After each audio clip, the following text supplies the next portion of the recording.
ஓம் சாந்தி. 22/4/2024 B.K. சோரஜ்பாய் அவர்கள், mount Abu, Rajasthan. நமக்கு பாடத்தை கற்றுக் கொடுப்பதற்காக சுயம் பகவான் இந்த பூமிக்கு வருகின்றார்.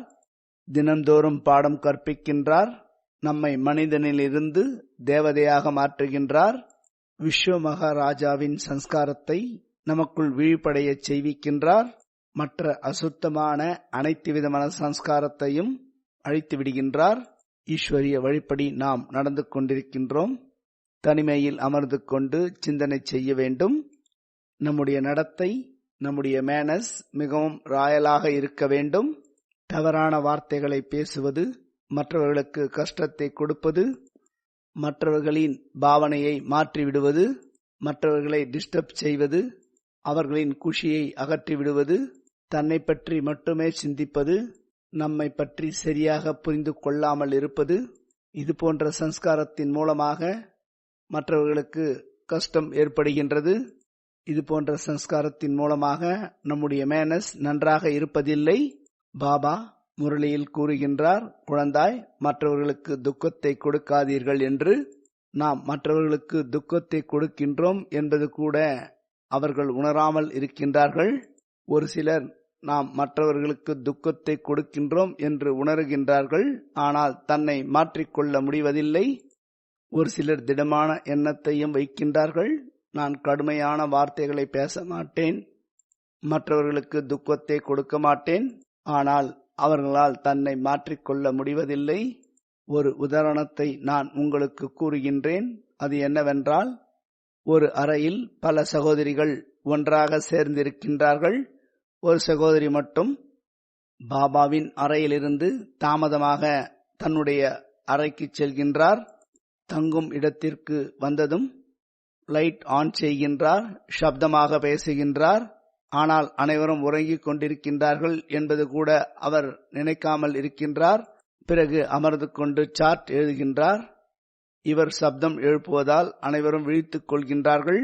இவரால் சிலர் வருத்தப்படுகின்றார்கள், சிலர் சண்டையிடுகின்றார்கள். இவரும் சண்டையிடுகின்றார். இந்த இடத்தில் உங்களை நீங்கள் மாற்றிக்கொள்ளுங்கள். நாம் மற்றவர்கள் மீதும் கவனத்தை கொடுக்க வேண்டும். நாம் தாமதமாக இல்லாமல் விரைவாக அறைக்கு வந்துவிட முடியும். அல்லது வேறு இடத்திற்கு சென்று சார்ட் எழுதலாம். சார்ட் எழுதிவிட்டு பிறகு சென்று யோகம் கூட செய்யலாம். மற்றவர்களுக்கு சுகத்தை கொடுக்கக்கூடிய எண்ணத்தை உருவாக்குங்கள். மற்றவர்களின் மனோநிலையை முன்னேற்றுவதற்கான ஆசை இருக்க வேண்டும். இதுதான் ராயல் ஆத்மாக்களின் லட்சணமாகும். சில தாய்மார்கள் என்னிடம் வருகின்றார்கள். அவர்கள் கூறுகின்றார்கள், நீண்ட காலம் நான் ஞானத்தில் இருக்கின்றேன் என்று, நான் சுகமாக இருக்க வேண்டும் என்று ஆசைப்படுகின்றேன். அதற்கு ஏற்றாற்போல் எனக்கு சுகம் கிடைப்பதில்லை என்று கூறுகின்றார்கள். அவர்களின் முகத்தை நான் பார்க்கின்றேன். அவர் அநேகருக்கு கஷ்டத்தை கொடுத்திருக்கின்றார். இவருடைய நெகட்டிவ் வைப்ரேஷன் மற்றவரிடம் செல்கின்றது. அது ரிட்டர்ன் ஆகி இவர்களுக்கே கஷ்டத்தை ஏற்படுத்துகின்றது. அவர் துக்கப்படுவதற்கு காரணம் அவரேதான். சமயம் அப்படி அருகாமையில் வந்துவிட்டது. ஒவ்வொரு ஆத்மாக்களின் கணக்கு வழக்கை விரைவாக முடிக்க வேண்டும். காட்லி மிஷனரி அதனுடைய சேவையை செய்து கொண்டிருக்கின்றது. அந்த தாய்மாருக்கு நான் கூறினேன், நீங்கள் அனைவரிடம் சூட்சுமத்தில் மன்னிப்பு கேளுங்கள் என்று. இந்த பிறவியிலோ அல்லது முற்பிறவியிலோ யாருக்காவது நீங்கள் துக்கம் கொடுத்திருக்கலாம். இந்த பிறவியில் யாருக்காவது நீங்கள் துக்கம் கொடுத்திருக்கலாம். அது உங்களுக்கு நினைவிருக்கும். அவர்களிடம் வார்த்தையில் நீங்கள் மன்னிப்பு கேட்க வேண்டாம். மனதின் மூலமாக மன்னிப்பை கேளுங்கள். உண்மையான மனதுடன் பாபாவிற்கு முன்னால் அவரை அழைத்து மன்னிப்பு கேளுங்கள். 1000 ஆண்டுகளுக்கு மேல் நாம் பலருக்கு துக்கத்தை கொடுத்திருக்கலாம். அவர்களுடைய நெகட்டிவ் வைப்ரேஷன் நமக்கு நிரந்தரமான துக்கத்தை கொடுத்து கொண்டிருக்கும். ஆகவே அனைவரிடமும் மன்னிப்பை கேளுங்கள். நீங்கள் அதிகாலை எழுந்தவுடன் நான் ஆத்மா, சுகஸ்வரூபமானவன் என்பதை 7 முறை நினைவு செய்யுங்கள். நான் சுகமாக இருக்கின்றேன், நான் சுகமாக இருக்கின்றேன். ஆழ்மனதில் சென்று விடுங்கள். நான் சுகம் நிறைந்த ஆத்மா என்பதை முழுமையாக அனுபவம் செய்யுங்கள். உறங்குவதற்கு முன்பாகவும் இது போன்ற அபியாசத்தை செய்யுங்கள்.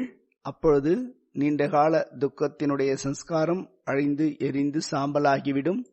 இன்று நாம் ஓர் திடமான எண்ணத்தை உருவாக்கிக் கொள்வோம். என்னவென்றால், நான் ஆத்மா, அனைவருக்கும் சுகத்தை மட்டுமே தரக்கூடியவன், சுகத்தை தரக்கூடிய வள்ளலின் குழந்தையாவேன். பூமிக்கு மேல் நின்று கொண்டு முழு உலகத்தில் இருக்கக்கூடிய ஆத்மாக்களின் துக்கத்தை அகற்றக்கூடிய சேவையை செய்ய வேண்டும். அதாவது சுகத்தை தரக்கூடிய வள்ளலான பாபாவிடமிருந்து சுகத்தின் கிரணங்களை பெற்றுக்கொண்டு சுகத்தினுடைய வைப்ரேஷனை முழு உலகத்திற்கும் பரவச் செய்ய வேண்டும். நான் ஆத்மா, மாஸ்டர் துக்கத்தை போக்கி சுகத்தை மட்டும் தரக்கூடியவன். பாபாவிடமிருந்து சுகத்தினுடைய கிரணங்கள் என் மீது விழுந்து கொண்டிருக்கின்றது. என்னிடமிருந்து நாலாபுரமும் சுகத்தினுடைய வைப்ரேஷன் பரவிக் கொண்டிருக்கின்றது. ஒவ்வொரு ஆத்மாக்களின் கஷ்டமும் அகன்றிக் கொண்டிருக்கின்றது என்ற அனுபவத்தை செய்யுங்கள். ஓம் சாந்தி.